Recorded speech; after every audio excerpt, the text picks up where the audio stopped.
जमीन पूरी तरह फट चुकी थी। हवेली की नींव के नीचे एक विशाल गड्ढा दिखाई दे रहा था। उस गड्ढे से गर्म हवा और चीखों की आवाजें आ रही थीं।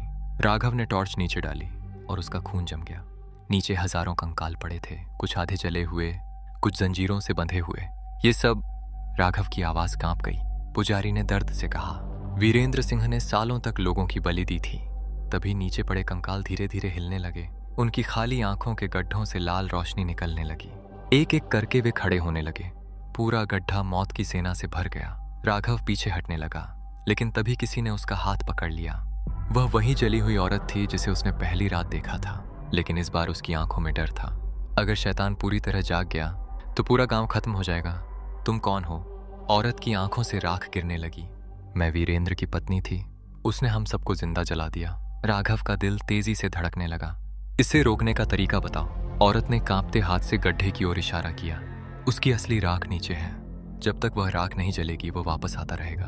तभी शैतान फिर उठ खड़ा हुआ। इस बार उसका शरीर पहले से कहीं ज्यादा बड़ा था। उसने दहाड़ मारते हुए पूरा कमरा हिला दिया। कोई मुझे खत्म नहीं कर सकता। और फिर उसने हमला कर दिया।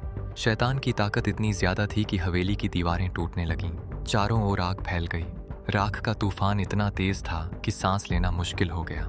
राघव किसी तरह नीचे गड्ढे में उतरा। उसके पीछे हजारों कंकाल धीरे धीरे बढ़ रहे थे। गड्ढे के बीचों बीच एक लोहे का ताबूत रखा था। उस पर अजीब चिन्ह बने हुए थे।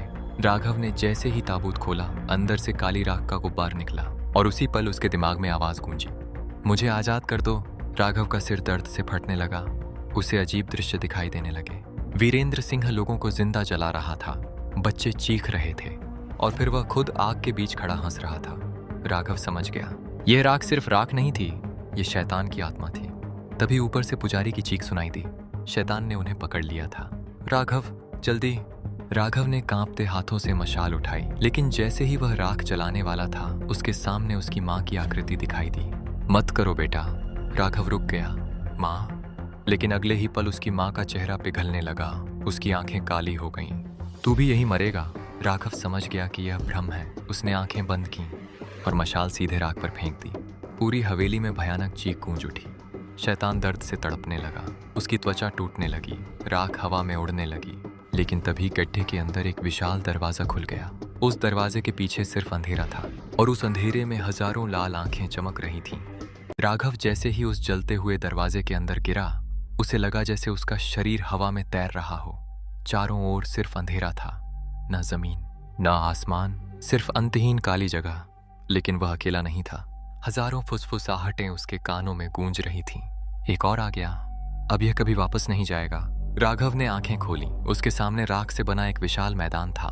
जमीन पर जले हुए इंसानों के हाथ बाहर निकले हुए थे। दूर दूर तक आग की नदियां बह रही थीं और उन नदियों के बीच लाखों परछाइयां खड़ी थीं। उनकी आंखें लाल थीं। वे इंसान नहीं थे। अचानक पीछे से आवाज आई, तुमने दरवाजा बंद कर दिया, लेकिन खेल खत्म नहीं हुआ। राघव ने मुड़कर देखा। वीरेंद्र सिंह उसके सामने खड़ा था, लेकिन अब उसका शरीर पहले से भी ज्यादा डरावना था। उसकी त्वचा पूरी तरह राख बन चुकी थी। उसके चेहरे पर दरारें थीं जिनसे आग बाहर निकल रही थी। तू तो खत्म हो गया था, राघव चिल्लाया। वीरेंद्र हंस पड़ा। मैं सिर्फ एक सेवक था। उसके पीछे अंधेरे में दो विशाल लाल आंखें खुली। पूरा मैदान कांपने लगा। राघव का दिल रुकने जैसा हो गया। वह असली शैतान था।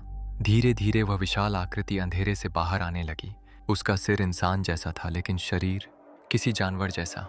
उसके पूरे शरीर पर जलती हुई राख चिपकी हुई थी। उसकी सांसों से आग निकल रही थी। जैसे ही उसने कदम रखा, जमीन पर पड़े कंकाल जलने लगे। वीरेंद्र घुटनों पर बैठ गया। मालिक, राघव समझ गया, ये वही शक्ति थी जिससे वीरेंद्र ने सौदा किया था। शैतान की आवाज पूरे अंधेरे में गूंजी, इंसानों का डर हमारी ताकत है। फिर उसकी नजर राघव पर पड़ी। और तूने खुद अपने कदमों से यहाँ आने का रास्ता चुना। अचानक राघव के सामने उसके पुराने डर दिखाई देने लगे। उसके बचपन की यादें, उसके पिता की मौत, उसकी माँ की चीखें। हर दर्दनाक पल उसके सामने जीवित हो उठा। राघव दर्द से चीख पड़ा। शैतान हंसा। हर इंसान के अंदर अंधेरा होता है और मैं उसी अंधेरे से जन्म लेता हूँ। तभी अचानक राघव की जेब में रखा पुजारी का ताबीज चमकने लगा। पूरे अंधेरे में तेज रोशनी फैल गई। शैतान पहली बार दर्द से चीखा। रोशनी फैलते ही मैदान में खड़ी आत्माएं अचानक रुक गईं। उनकी आंखों का लाल रंग गायब होने लगा। धीरे धीरे उनके असली चेहरे दिखाई देने लगे। वे सब वही लोग थे जिन्हें वीरेंद्र ने सालों पहले मारा था। एक छोटी बच्ची राघव के पास आई। हमें मुक्त कर दो। राघव समझ गया कि ये आत्माएं शैतान की कैदी है, लेकिन तभी वीरेंद्र गुस्से से चीखा, कोई आजाद नहीं होगा। उसने अपने हाथ उठाए। पूरा मैदान आग से भर गया। आत्माएं दर्द से चीखने लगीं। राघव ने ताबीज कसकर पकड़ा और पुजारी के बताए मंत्र पढ़ने लगा। जैसे जैसे वह मंत्र पढ़ता गया, आत्माओं के शरीर चमकने लगे। शैतान बुरी तरह गुस्से में आ गया। अगर ये आत्माएं मुक्त हो गईं, तो मेरा दरवाजा हमेशा के लिए बंद हो जाएगा। अचानक शैतान ने हमला किया। उसका विशाल हाथ सीधे राघव की ओर बढ़ा, लेकिन तभी हजारों आत्माएं राघव के सामने आकर खड़ी हो गईं। वे उसे बचा रही थीं। पूरा अंधेरा टूटने लगा था। आत्माएं एक एक करके रोशनी में बदल रही थीं। शैतान कमजोर हो रहा था, लेकिन तभी वीरेंद्र ने आखिरी चाल चली। उसने राघव को पकड़ लिया। अगर तू मरेगा तो दरवाजा फिर खुल जाएगा। वीरेंद्र ने अपनी राख जैसी उंगलियां राघव के सीने में घुसा दी। राघव दर्द से चीख पड़ा। उसे महसूस हुआ कि उसकी आत्मा शरीर से बाहर निकल रही है। तभी उसे पुजारी की आवाज याद आई, अंधेरे को हराने के लिए रोशनी को खुद जलना पड़ता है। राघव समझ गया कि उसे क्या करना है। उसने ताबीज अपने सीने पर रख लिया और जोर से मंत्र पढ़ा। अचानक उसका पूरा शरीर आग की रोशनी में बदल गया। वीरेंद्र डर गया, नहीं, लेकिन बहुत देर हो चुकी थी। राघव की रोशनी पूरे अंधेरे में फैल गई।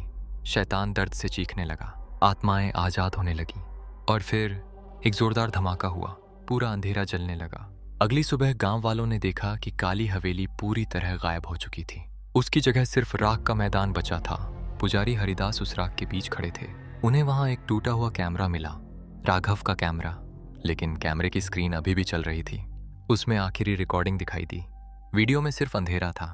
फिर धीरे धीरे दो लाल आंखें स्क्रीन के पास आईं और एक आवाज सुनाई दी, दरवाजा बंद हुआ है, लेकिन ताला अभी भी कमजोर है।